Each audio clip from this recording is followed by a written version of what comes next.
Yo, what is up YouTube? James Baek here, and it's been a hot minute since I have recorded anything, but I am back right now with what was this? Round 7 of the Champions Cup versus Star Raikou, also known as Martin from Canada. I do know him. So we end up playing round 7. We're both 6-0 in the tournament, and yeah, it has been quite a while since my last tournament analysis or my last video in general. I have been pretty busy with school, but I really want to get back into that content making area, and yeah, so I'm here.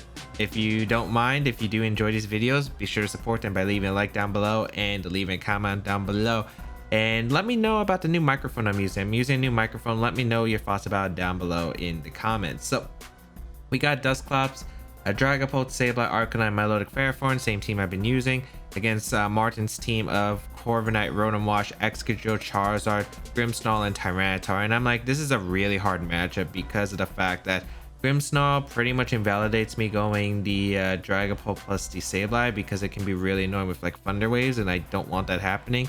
Tyranitar with its weakness policy and the Excadrill carries Earthquake, it can be quite frustrating to deal with. There could be Taunt on either the Corviknight or the Grimmsnarl, so this is a pretty bad spot. I know I don't want to lead Sableye Dragapult into this. I'm going to lead Dusclops plus Milotic. I was thinking about leading Ferrothorn against a potential Sand lead, but I thought overall that just like leading Milotic is probably just a safe call regardless. So I'm going to lead Dusclops on Milotic. Bring Arcanine, Ferrothorn in the back. I don't think Sableye and Dragapult are that good unless I can confirm he's not bringing the Sand in mode. But even then, it's not like super helpful. It doesn't really beat Corviknight, especially if the Corviknight Dynamax go for Steel Spike. And Grimmsnarl is annoying with Thunder Wave, Reflect. There's also the self-proc weakness policy from like Tyranitar and Excadrill combination. There could be Dark Pulse on the Rotom Wash because this team might not have the best answers to Gastrodon. So I feel like overall I'm pretty stuck with basically these same four. I really don't think I can afford to bring Sableye or Dragapult unless I really go for like a hard read prediction. But even then, I don't think it's exactly that worth it. So yeah, let's get into this game one here. And I wasn't really sure about how to play this matchup, but I thought getting Trick Room up is probably the best start since it's a pretty autopilot. We see the Rotom Wash plus the Grimmsnarl lead. I'm pretty okay with this lead because as long as the Grimmsnarl doesn't have Taunt, I should be able to get a Trick Room up. I find out it's Light Clay and the Mago Bear and the Rotom Wash, so you can pretty much assume that the Grimmsnarl is going to both have Light Screen and Reflect, which covers 2 of the move options, and then probably at least 1 attacking move. And the last one could be a mix-up between like Taunt, Thunder Wave, Fake Tears, and all that. So I'm going to go for Trick Room because if he has Taunt, so be it. But he has to go for Taunt and waste a turn. And go Ferrothorn here because Ferrothorn does kind of wall these Pokemon. Unless the Grimmsnarl has Foul Play, it will do decent amount. But I think my opponent's not going to go for Foul Play into my Milotic turn 1. As Light Screen is going to come out for my opponent. Just want to take hits from the Milotic better, setting up the screens for 8 turns. Nasty Plot's going to come out from the Rotom Wash, so I find out it's a Nasty Plot set, which I'm okay with because Ferrothorn is in. Trick Room goes up, so yeah, I'm in an okay spot right now. I did get Ferrothorn in against this Rotom, but the problem is this Rotom is still pretty annoying. Charizard could also switch in as well, so I'm pretty worried. But I'm going to go for the Haze here and the Power Whip, I think I go for Power Up. I might have went for Seed Bomb. I'm pretty sure I went for Power Up in the Rotom because of the fact that I want as much damage as possible. The Rotom Dynamax, I went for a Dark Pulse because I still want to Haze because there's a chance that Rotom does Dynamax and go for the attacks. And if I don't Haze, I'm in a bad spot. The opponent withdraws Rotom though and the Charizard, which is a good play for my opponent's end. You definitely don't want Rotom to take too much damage. It is pretty valuable against the Milotic. Reflect goes up too. I'm like, okay, it's not exactly the best spot in the world, but it's not like a terrible spot though. This Charizard, depending on what this set is, I can handle it. At least Grimmsnarl does not get access to Sunny Day, as yeah, I can go for some damage right here with Nightshade. But I think I double switched here. Yeah, I went for the double switch. I think I went into Milotic for the Dusclops slot, and I went into Arcanine for the Ferrothorn because I'm like, okay, either Heat Wave is coming out or he's gonna Dynamax and maybe Fake Tears, go for Wildfire. And I really don't want that -2 Wildfire to go off into my Dusclops because Dusclops is pretty important, I think, in this matchup because I might need another Trick Room at this rate because my opponent's pretty much stalling out the turns pretty effectively. So I'm like, okay, Milotic can heal up and recover the damage. and definitely will take it and can get maybe a +2 special attack if I catch the fake tears right. So that'll help me break through the Charizard, because once I get rid of Charizard, my opponent's answers to Fairforn are pretty slim unless my opponent brought a Corviknight and it's like an Iron Defense body press set. So we do see the Dynamax or the Gigantamax. It will be that GMAX Charizard coming out. I'm like, okay, Wildfire is probably coming out here, which means I'm going to be taking some chip, but these are the Pokemon I want on the field in order to take that. Thunder Wave actually just comes out. It wasn't even like fake tears or stuff, and targets down. I think that was a Fairforn slot, which I was a bit surprised about. I think my opponent just anticipated the switch and went for a Wildfire double into Arcanine. I think my opponent just wanted to cover me switching and the Fairforn staying in, which makes sense because Wildfire can chip away at the Dusclops. I will take Wildfire damage from my Milotic, but it's not a too bad spot. And basically, I want to handle this Charizard as fast as I can. It can deal with the Fairforn, but I thought maybe my opponent would probably want to switch out here. I think Rotom Wash is a pretty good switch for my opponent in this position, because like Grimmsnarl's not doing much unless you're just clicking Thunder Wave. Foul Play isn't, I don't think, super helpful here, so I thought my opponent would go out and Rotom. I thought, okay, I could probably either attack the Grimmsnarl, catching the Rotom, do some decent damage to put it in range up the Power Whip, even through Reflect. And if the Grimmsnarl stays in, I gotta get damage, because I feel like you wouldn't want to risk Charizard here, because I could be like the Choice Banded Arcanine set on the original Hirofumi team, and a Max Geyser into a Wild Charge would do a lot of damage to the Charizard. So I Dynamax my Milotic here, and even if I was like Life Orb my Milotic and Banded Arcanine, that would definitely knock out the Charizard. So I surprised my opponent stays in, but my Milotic does Dynamax here, and just Thunder Wave comes out from the Grimmsnarl, and I'm like, really? No Protect from the Charizard either, and I get fully paralyzed immediately, so I don't even get the damage on Grimmsnarl, which would have been nice, because this Grimmsnarl is kind of annoying spamming Thunder Wave, and it could be ugly if my opponent gets to spam Thunder Wave with the back Pokemon. Go for the Flare Blitz, take a bit of chip. As my opponent makes a Airstream play into the Milotic, which I was surprised about, because I don't think it really benefits him at all. I guess that means there's no Solar Beam on this Charizard, that's what I was assuming, but I was kind of wondering what would have really changed. Maybe my opponent was trying to cover for a Weakness Policy set, or doesn't have Solar Beam. That's basically what's going in my mind. And like right now, I'm like, okay, if you didn't protect Charizard, I'm gonna just go for it, because like if I can eliminate the Charizard, I eliminate the threat. And this time the Grimmsnarl actually does switch out into that Rotom Wash. So I'm like, I thought this was happening the last turn, as my opponent goes for Max Guard and gets me right there. So I'm like, really? It got me this time. Max Geyser does go off into the Max Guard as well as the Wild Charge, and I believe Trick Room's over. So I was like, I'm in a pretty bad spot. This is probably like a wrap here, I'm assuming. Yeah, as Trick Room does wear off. The Dynamax is over for the Charizard, and I do have one more turn with the Milotic, which is nice, so I can go for a Max Geyser into the Charizard. But I'm like, my opponent should always switch out here. Like, should always switch out. But I have to go for that slot anyway, because my only chance right now is to get rid of that Charizard, so Fairforn can maybe potentially win the game if it is that if it's not Corviknight in the back. So I'm gonna go for the Max Geyser here, and I'm gonna go for the switch into the Dusclops, because I think Dusclops, I need to get Trick Room back up, and I might as well just conserve Arcanine in case the Corviknight is in the back. I need to get Trick Room up immediately, as quick as possible. So the Tyranitar does come out here, and this was not the Pokemon I was wanting to see, and I'm like, oh no, if my opponent has Weakness Policy, this is really bad here. So going to Dusclops here, but at least there's no Corviknight, so I don't have to worry about like I don't have to preserve Tyranitar. I mean, not Tyranitar, Fairforn anymore. Thunderbolt goes off into my Milotic, and luckily I don't get paralyzed and am able to go through with Max Geyser. But I mean, it's still okay damage. I think it was through Light Screen here, because I think Light Screen's still up. So yeah, it did an alright amount of damage, but the problem is that Tyranitar is able to proc that Weakness Policy that we found with Frisk, and this is not a good spot for me. This is not a good spot. Dynamax is over 2. I'm taking Wildfire damage, so Dusclops goes down 100% to a +2 crunch. It also goes down to a Thunderbolt and a +1 crunch. But I have to make one play here. Like, there's one play I can make, and that's switching out into Arcanine here for the Intimidate, and hope my opponent doesn't target down the Dusclops, because I think you go for the double attack in the Dusclops. But I have to go on the hope chance that my opponent goes for the attack into Milotic. But yeah, that's my only play, because like I don't have anything that takes damage. Like at this rate, I'm gonna get swept. So I gotta hope to get Trick Room up and somehow stage a comeback. It's like looking really grim for your boy here, but there is a Thunderbolt, and it does go out into the Arcanine slot, and I'm like, okay, this gives me a shot. This is the thing I need. I need Dusclops to live the +1 crunch though.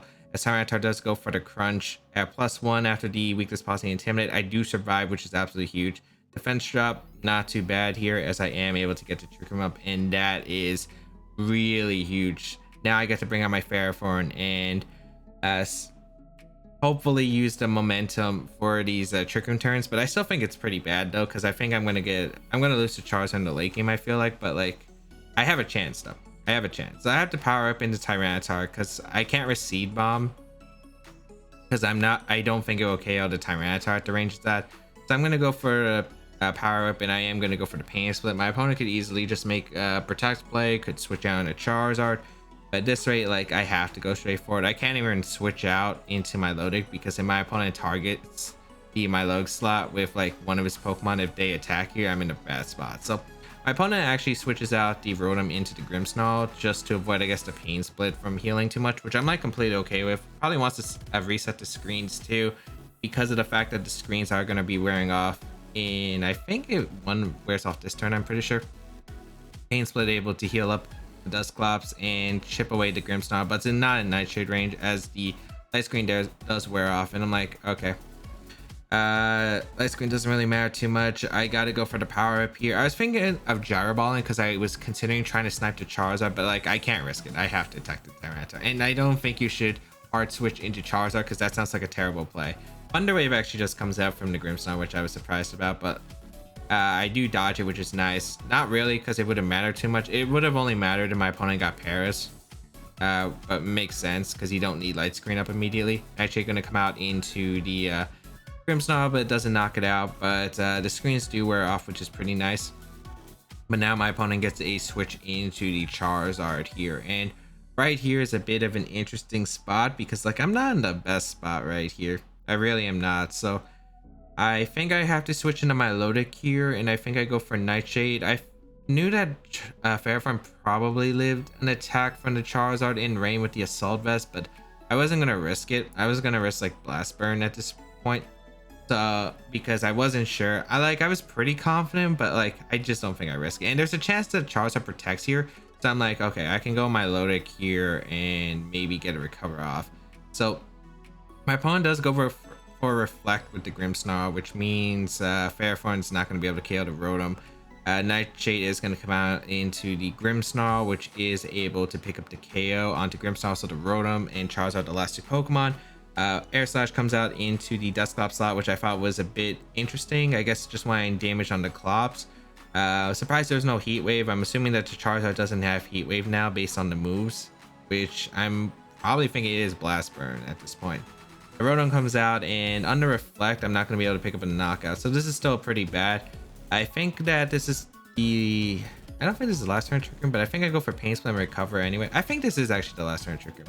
As Protect comes out from Charizard, I'm like, I need to heal up from the Rotom because my Dusclop's super low. I got to attempt to get Trick Room off, and I'm just going to go for Muddy Water. No, I go for Recover because I thought there was a double Protect. Milo gets paralyzed, not a big deal though, because the Rotom does go for the Nasty Plot. I felt like this, actually no, Recover kind of would have mattered because it would have forced the Rotom to either target the Milotic slot or target the Dusclops slot, because you couldn't KO the Milotic with your Charizard, but I'm in range of the Charizard now, which kind of sucks because if this Rotom has Dark Pulse like I'm thinking, it probably knocks me out here or has that even flinch chance. So I'm like, that's pretty bad. So Air Slash comes out from the Charizard, not wanting to miss, and I'm assuming it just doesn't have Heat Wave at this point.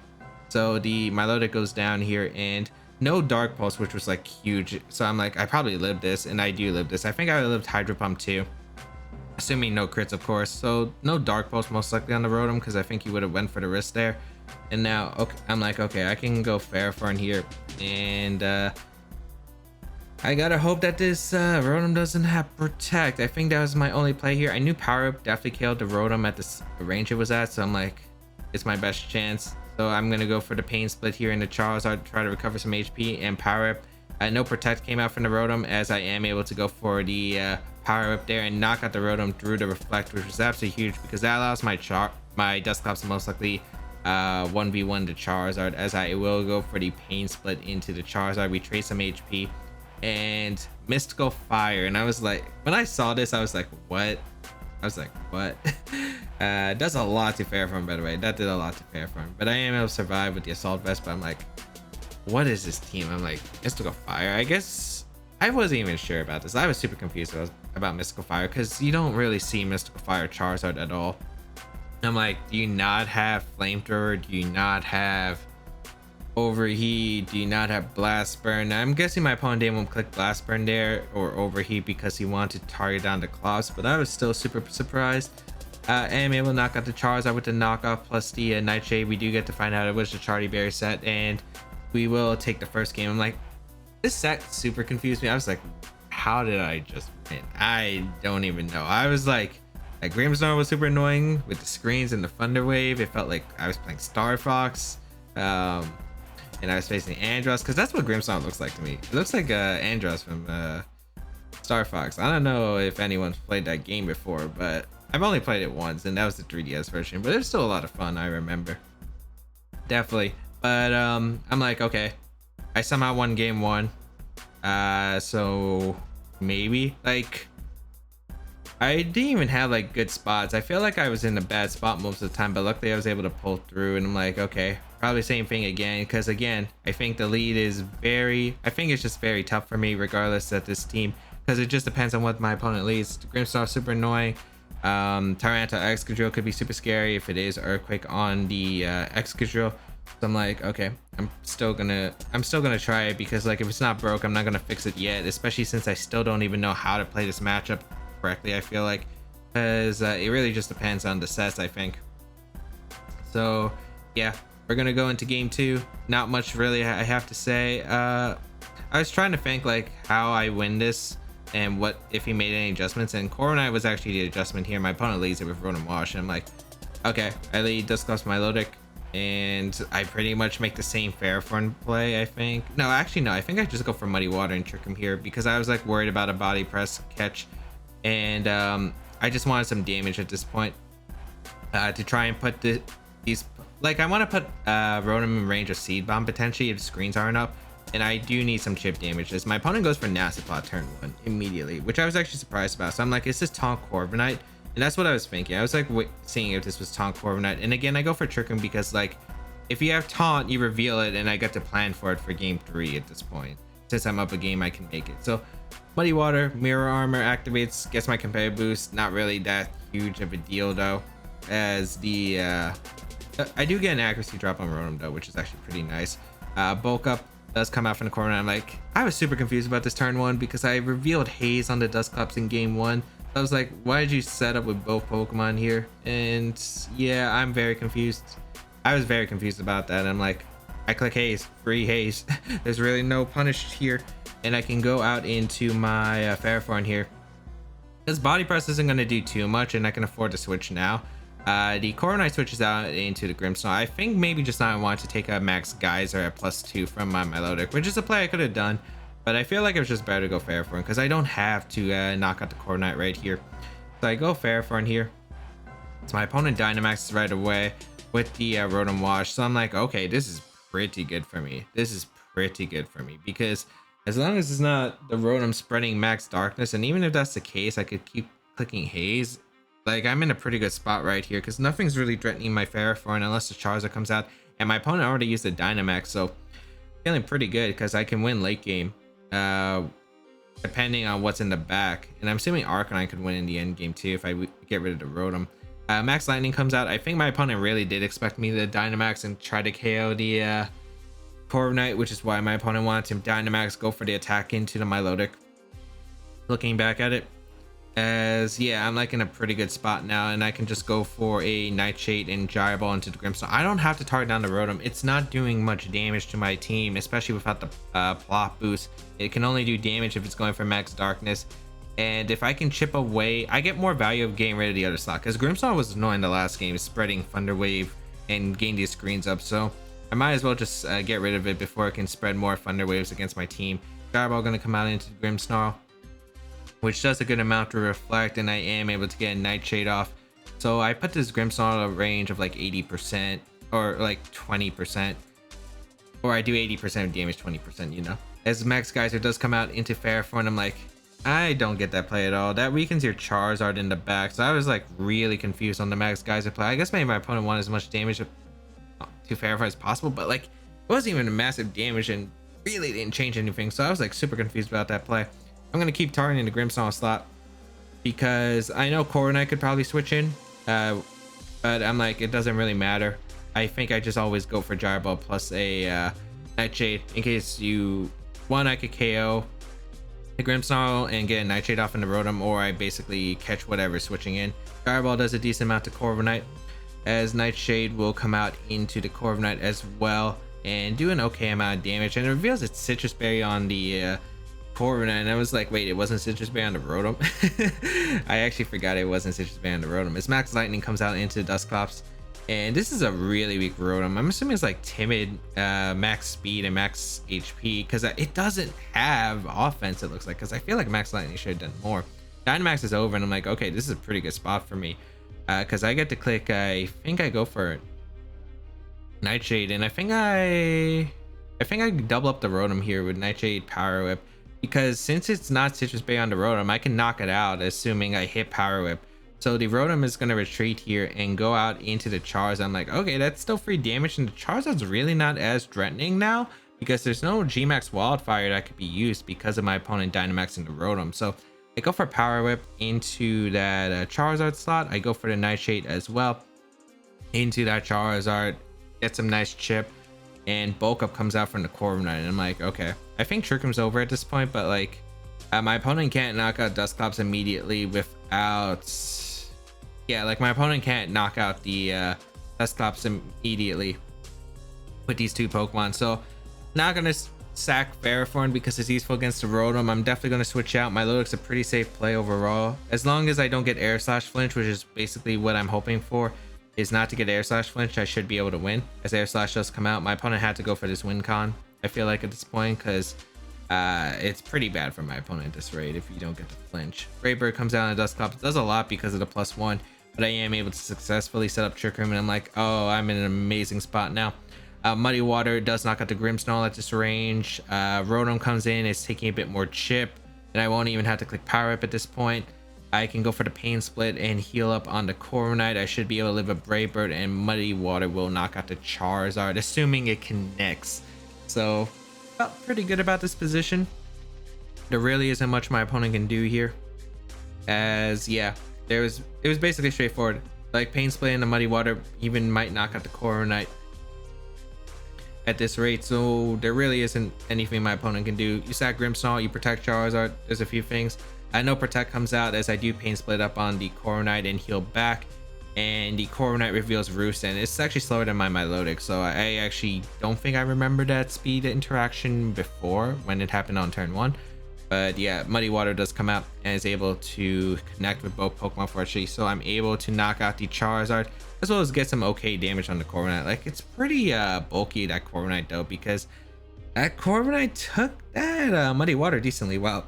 Rain does wear off, which is completely fine for me. I don't need the Rain up. I'm going for Arcanine in game at this rate, because like once I get rid of Grimmsnarl, which my opponent actually switches into instead of the Rotom, like this is a pretty good spot for me, because now I can go for a Nightshade into the Grimmsnarl, and I'm just gonna go for Ice Beam. I think I was thinking of going to Ferrothorn to try to go for the Rotom the following turn, but I did not want to risk Body Press, a random Body Press, although you should always Roost here, I feel like. So I just go for an Ice Beam, because like Muddy Water damage doesn't matter at this point as long as I get rid of the Grimmsnarl guaranteed. Ice Beam Freeze could be more beneficial than the Muddy Water chip damage I'm going to get into Corviknight, because it's just going to Roost everything back, and Muddy Water is going to do nowhere near damage because of the light screen and the fact that the rain's over. So Nightshade able to knock out the Grimmsnarl as the Corviknight does go for the Roost here, as it will heal back to almost near full. And I will go for the Ice Beam here into the Corviknight, and basically I'm not really going for a freeze. Like, it's better than a Muddy Water in my opinion. It's getting guaranteed damage off. So I'm like, okay, it's the Rotom Wash and the Corviknight in the back. This Corviknight's still at +1 because I haven't went for the Haze yet, but right now this position's really solid for me because now I can go for a haze here. I think I go for haze and I just switch into Fairthorn, which I felt like was a safe play because body press shouldn't do too much at this rate, because like this Corviknight looks like it's very specially defensive, so I doubt it has physical defense investment. I think it relies on getting that bulk up to set up. So I'm like, okay, I could probably just go out in a Fairthorn here, and if this Rotom doesn't have protect, because it hasn't really been protecting at all throughout this entire set, I should be good. So haze does come out and it gets rid of the stat change on the Corviknight as the body press is going to come out, and it doesn't do much at all. Like, it really didn't do much at all. I'm like, okay, that has to be a special defensive Corviknight because it's slow too, so it has to be like max HP, max special defense. I feel Thunderbolt in the Fairthorn, like that Thunderbolt did, like, I don't think it did more than the body press, but it did an impressive amount because of the critical hit. And I'm Assault Vest boosting the Fairthorn's defenses, so here I'm like, okay, I'm just gonna go for the Seed Bomb into the Rotom Wash, see how much damage this does, because like at this point I don't have to risk a miss. I just have to set up for the end game with my Arcanine, as I do go for the Pain Split here to just recover up, because I know it's the last night Trick Room and I could get another one if I really want to, but I don't think I am gonna go for it, as the Corviknight just goes for the body press to KO the Fairthorn, which is like completely fine at this point, because like Arcanine wins the end game now. Like, I'm very confident of Arcanine winning the end game, and there's a nasty block coming out from the Rotom, but I'm like, okay, this is still really good for me because now Arcanine comes in and I haven't used my Dynamax yet, so I can just Dynamax with my Arcanine as Reflect wears off too. And it was like the perfect time for Reflect to wear off because now I get to bring out the Arcanine.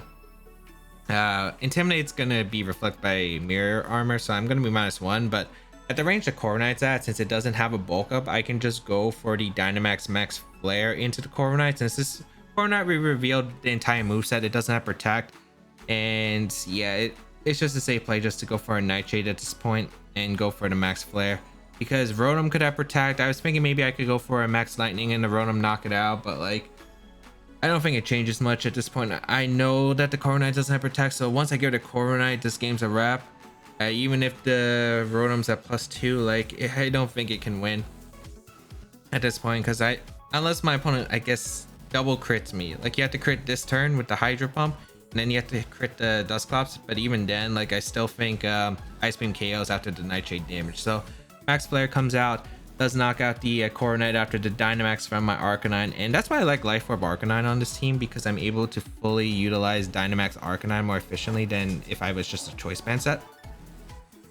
And I get the boost as Hydro Pump does come out into the Arcanine. Does a pretty solid amount through the sun because it is at +2, but Nightshade does come out into the Rotom, and I think that was enough to take it out. Yeah, it was. So I'm able to win the set 2-0, and yeah, advance 7-0 in the Champions Cup against Martin. So currently we're 7-0 in the tournament. That set also really confused me because like the double setup turn 1 of game 2 and just like how I won game 1, which I felt like I should have lost like most of the time. Like, I didn't know how I really came back from that, but somehow I was able to pick up the win, which is really nice. And yeah, that's basically how it ended up going. So hope that everyone enjoyed today's content, and yeah, it's like, even while I'm looking back at it, I still think it's super confusing.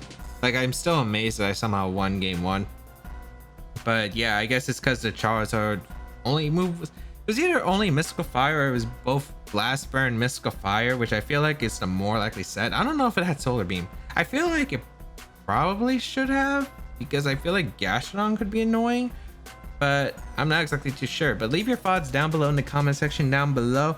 And yeah, you can check out my other stuff, my social media sites on my channel, and more. I know videos have been slowing down a bit lately, but that's because like I'm currently in exam time during my school, so should still be able to upload some videos here and there. Let me know what you think about online tournaments too. If you enjoy these post commentary analysis videos, I will continue to upload them. Maybe I'll enter another online tournament soon, but yeah, and also let me know how the new microphone sounds, because like I haven't experimented around much and I feel like I can make it sound much better.